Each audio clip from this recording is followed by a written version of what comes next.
Hey guys, what's up? So in this quick video I'm going to show you how you can get this baby face A7 filter on Snapchat. So this is the filter. Tap on the screen to change the preset.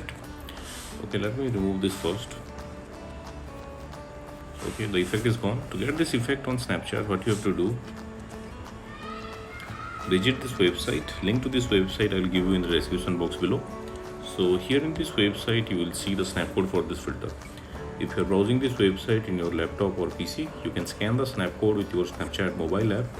And if you're browsing this website in your mobile, just tap on the snapcode and open it with Snapchat. You will see this pop-up, unlock for 48 hours, tap there. Okay, and there you go, you got the filter.